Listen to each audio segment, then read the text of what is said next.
Le choix des bons prêts, les risques, les stratégies réussies, les impôts, la réglementation ainsi que les pièges de rendement et les stratégies de sortie.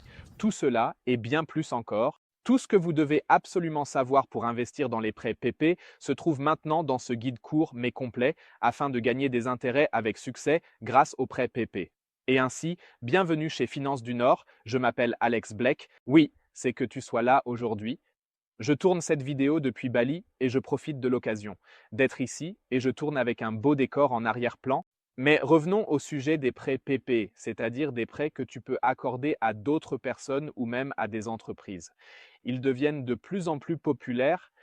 Comme nous pouvons le voir dans ce graphique de recherche de marché Statista, le marché des prêts PP devrait croître jusqu'à 33,2 milliards d'euros d'ici 2027 et à retrouver en 2023 son niveau d'avant-crise de 30 milliards d'euros en transactions par an après une baisse due au coronavirus. Donc, c'est vraiment, vraiment beaucoup. C'est donc un grand marché en croissance. Le concept des prêts PP est très simple. En tant qu'investisseur, tu as plus d'argent que ce dont tu as vraiment besoin dans ta vie et tu le prêtes donc à d'autres qui en ont vraiment besoin. Tu endosses donc en quelque sorte le rôle de la banque ici et comme une banque, tu peux également décider quels prêts tu souhaites également soutenir et lesquels peut-être pas. Cela dépend bien sûr des taux d'intérêt, mais tu peux aussi choisir de ne pas investir dans certains domaines spécifiques. Il existe grossièrement deux types de prêts. D'une part, les prêts à la consommation à court terme avec des durées allant de 2 semaines à 6 mois en général, et d'autre part, les prêts à long terme qui vont de 1 à 3 ans. Les prêts à court terme financent plutôt la consommation, comme par exemple un nouveau téléviseur ou d'autres choses que l'on achète à crédit, parfois même une voiture, bien que cela puisse également être financé sur une plus longue période. Parfois, il s'agit simplement d'une période jusqu'au prochain salaire qu'il faut d'une manière ou d'une autre combler. Et pour cela, on a besoin d'argent relativement rapidement pour payer les choses quotidiennes ici. En revanche, pour les prêts à long terme, on investit réellement dans du capital productif ou quelque chose de nouveau et économiquement utile, disons entre guillemets, est produit. Cela peut être, par exemple, le développement de projets immobiliers chez Estad Guru ou encore le financement de nouveaux équipements, oui pour les agriculteurs chez Land. Passons à l'important sujet du choix de la plateforme.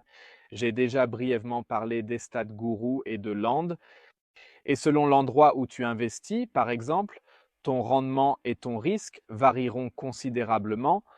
Souhaites-tu investir de manière plus conservatrice, par exemple, et accepter un rendement légèrement inférieur, ou préfères-tu gagner plus d'intérêt et prendre ainsi un peu plus de risques à la fin de la journée? Cette question, tu es le seul à pouvoir y répondre. Mais oui, pour rendre la décision un peu plus facile, j'ai lié ici dans la boîte d'information mon classement actuel des 10 meilleures plateformes de prêts PP en Europe, qui est mis à jour tous les 3 mois. Tu trouveras tout cela également sous forme d'articles clairs sur notre site web, lié en bas de la description de la vidéo si tu préfères lire ici. Le tout est également toujours à jour. Nous évaluons toujours les plateformes en fonction de critères transparents, mais aussi de mon propre avis sur les développements actuels de chaque plateforme. Et toujours, si tu es encore au début de ta carrière en tant qu'investisseur dans les prêts de PP, à mon avis, 3 plateformes sont actuellement assez intéressantes pour les débutants. Une fois, j'ai investi dans des prêts agricoles avec des taux d'intérêt de 11 à 13% par an que l'on gagne ici. Je les ai également mentionnés. Et ici, on finance en fait du capital productif pour les agriculteurs qui à la fin cultivent des légumes ici ou produisent de la viande en fin de compte, par exemple. S'ils ont des bovins, ensuite passons à Monefit. Ici, ton argent est investi dans des prêts à la consommation. Et tu peux rapidement retirer cet argent à court terme si tu en as personnellement besoin. Et ici, on peut en quelque sorte placer son argent avec un taux d'intérêt de 7,25% par an. Et puis, nous avons encore Via Invest. Ici, il y a des prêts à la consommation qui durent un peu plus longtemps, en moyenne 6 mois. En retour, tu reçois 13% d'intérêt par an pour ces prêts à la consommation qui sont financés ici. Le groupe derrière est également rentable. J'ai aussi lié toute la vidéo sur Via Invest ici dans la carte d'information. Ensuite, nous abordons le risque et la gestion des risques, une partie très importante de cette vidéo. Il est d'abord important de noter que tu ne devrais pas investir tout ton argent dans les prêts PP. C'est quelque chose de très important à dire. Dès le début, Ici aussi, bien diversifié, jamais regretté, comme aime à le dire Beat Sander, la soi-disant grand-mère de la bourse, qu'elle repose en paix, 2001.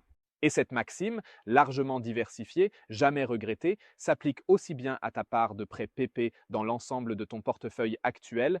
Pour moi, par exemple, la part des prêts PP représente 15%. Mais ici aussi, il est bien sûr possible d'avoir plus ou moins selon le niveau de risque que tu es prêt à prendre. Il est également très important que la part des prêts dans ton portefeuille de prêts PP ne soit pas vraiment trop grande.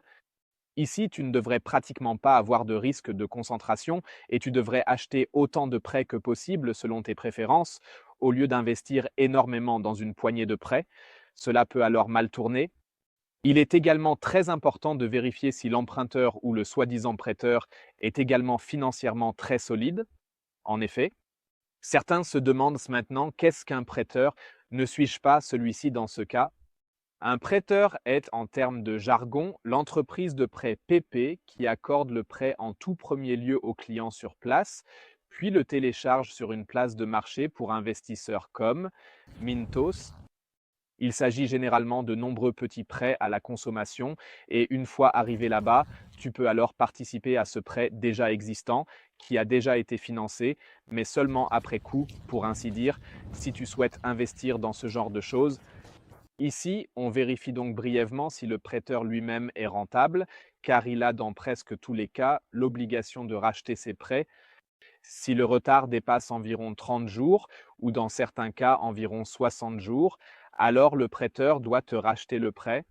C'est pourquoi il est beaucoup plus important dans ce cas de savoir si le prêteur lui-même est financièrement solide, et c'est justement beaucoup plus important que l'emprunteur, le client final qui est financé ici.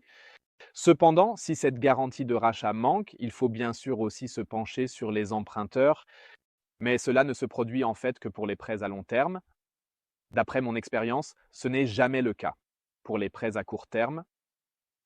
Ce serait probablement aussi beaucoup trop de travail, trop d'efforts en tant qu'investisseur, et on veut réduire ce travail autant que possible pour en faire un revenu aussi passif que possible. Et c'est ainsi que nous arrivons aux stratégies d'investissement.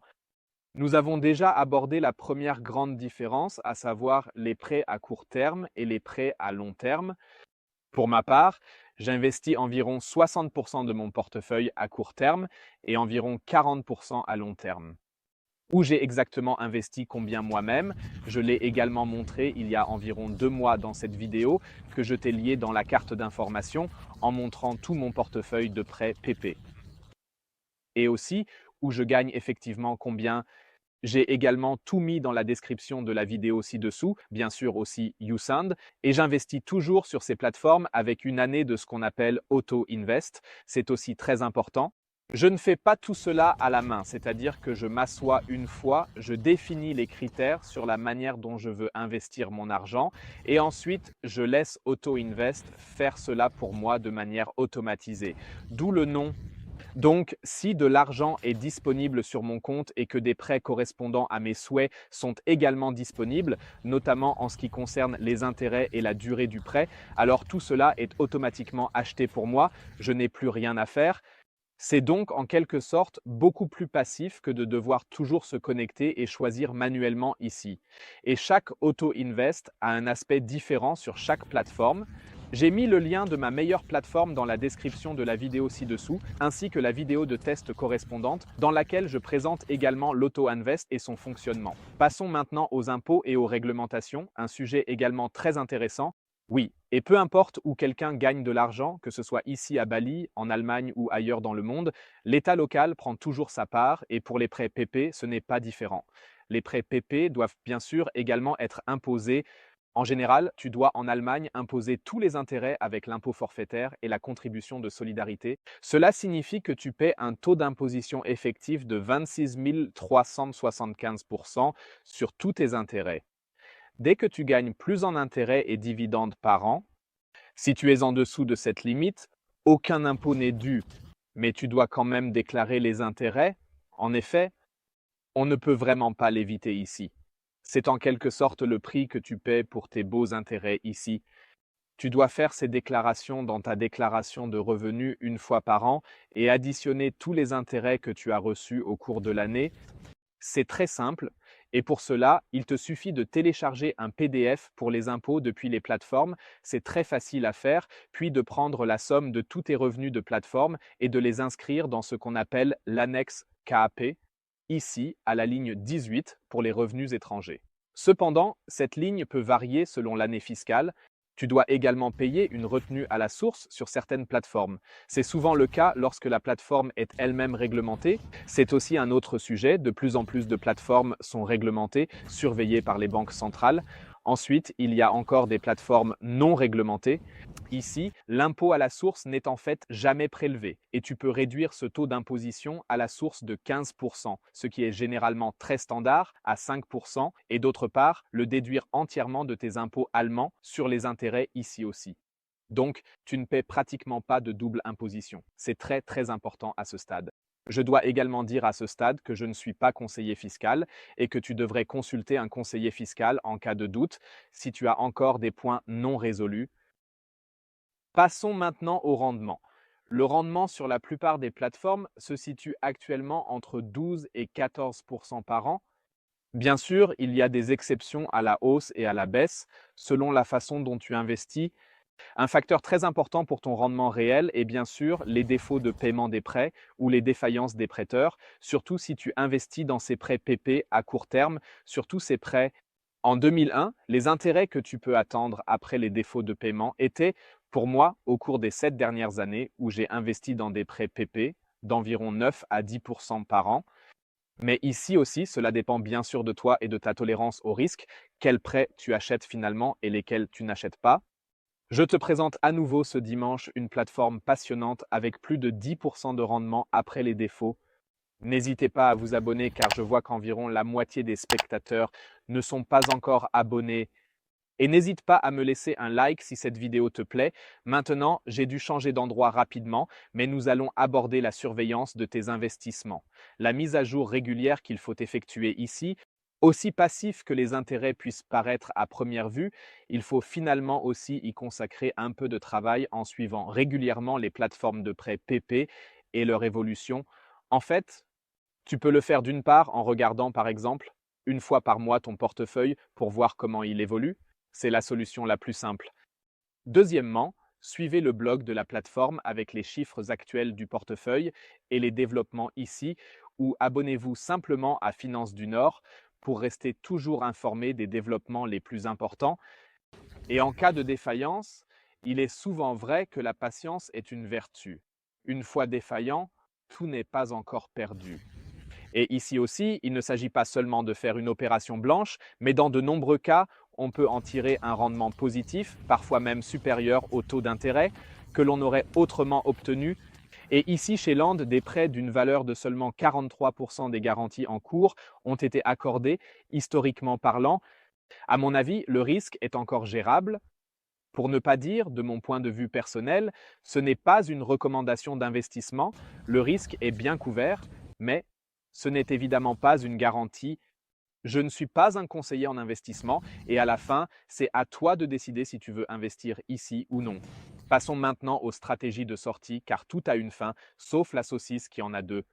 Et parfois, on veut souvent que la fin arrive plus tôt que la durée restante de ses propres prêts. Parfois, dans ce cas, on peut vendre les prêts sur le marché secondaire à d'autres investisseurs, mais il faut parfois accepter une petite décote. Cependant, toutes les plateformes n'ont pas un marché secondaire. Avec un classement des 10 meilleures plateformes, tu peux facilement voir lesquelles en ont un et lesquelles n'en ont pas et qui répond à cette exigence. Dans certains cas, comme ici avec EstatGuru, tu peux vendre ton prêt avec une plus grande décote à d'autres investisseurs, mais aussi directement à la plateforme. Mais je n'utiliserai cela qu'en dernier recours ici, car ce n'est généralement pas très avantageux pour toi, mais plutôt coûteux. Yuson, je préférerais plutôt déplacer une partie de l'investissement total dans les prêts PP vers une plateforme où les durées sont très courtes. Par exemple, chez le leader du marché Mintos, où l'on peut investir dans des prêts d'une durée de 7, 14 ou 30 jours, ou où il y a un retrait rapide comme Moneyfit, Smart Saver ou Bondora. Passons maintenant aux erreurs qu'il faut absolument éviter. Nous en avons déjà mentionné beaucoup dans cette vidéo, ou les avons un peu effleurés, mais pas tous. La diversification, c'est vraiment l'alpha et l'oméga. Ne te fie pas à un seul emprunteur ni à une seule plateforme de prêt PP de manière générale. Et surtout, fais vraiment bien tes propres recherches et prévois une très bonne marge de sécurité pour les pertes et les paiements d'intérêts en retard. Et comme troisième point important, garde une partie de ton argent plus liquide que l'autre partie. Personnellement, j'investis environ 60% dans ces prêts PP à court terme et environ 40% dans ces prêts PP à long terme. Et j'utilise également un compte d'épargne supplémentaire pour les urgences, car les prêts PP, malgré leur liquidité rapide, ne remplacent pas un compte d'épargne. Et quatrièmement, sois prêt à adapter ta stratégie en cas de doute et suis les développements actuels sur le marché. Ainsi, tu seras déjà mieux loti que la plupart des investisseurs en prêts PP, honnêtement. Et maintenant, c'est à toi de jouer. Regarde en bas dans la description de la vidéo pour les autres vidéos et surtout pour les plateformes et les bonus que tu reçois lors de l'inscription. Tu ne les obtiens pas avec une inscription normale, seulement si tu cliques sur les liens ci-dessous dans la description de la vidéo. En conclusion, je peux dire que tu es maintenant très bien préparé et par rapport à moi à l'époque où j'ai commencé il y a 7 ans, même beaucoup mieux équipé pour investir dans les prêts PP et ainsi réussir à long terme. Nous avons traité de la sélection des prêts, des stratégies de risque, des impôts, du rendement, des erreurs évitables et des stratégies de sortie. Et le plus important maintenant, c'est que tu commences vraiment à investir, que tu te mouilles un peu les pieds et que tu essaies simplement de voir si tout cela te convient, ce qui te correspond le mieux et ce qui ne te convient pas. Comme je l'ai dit, j'investis dans les prêts PP depuis plus de 7 ans et il est particulièrement important pour moi de ne pas seulement pouvoir passer en revue cette liste de contrôles, mais aussi de pouvoir faire confiance à la plateforme elle-même et qu'elle agisse correctement. Cela signifie pour moi qu'ils remplissent leurs obligations envers leurs investisseurs et qu'ils gèrent de manière transparente les mauvaises évolutions qui se produiront tôt ou tard. Tout ne peut pas toujours aller vers le haut, et c'est bien ainsi, mais la transparence est pour moi simplement un impératif, et ce, dans chaque situation. Comme mentionné au début, je trouve personnellement que Land, Moneyfit et Via Invest conviennent bien aux débutants, ce sont de bonnes options, mais la décision te revient entièrement. Les liens sont en bas. Et maintenant, quel est pour toi le critère le plus important lors de l'investissement dans les prêts PP? Dis-le-moi dans les commentaires, j'ai hâte d'échanger avec vous. Et avec cela, je vous envoie mes salutations chaleureuses depuis Bali.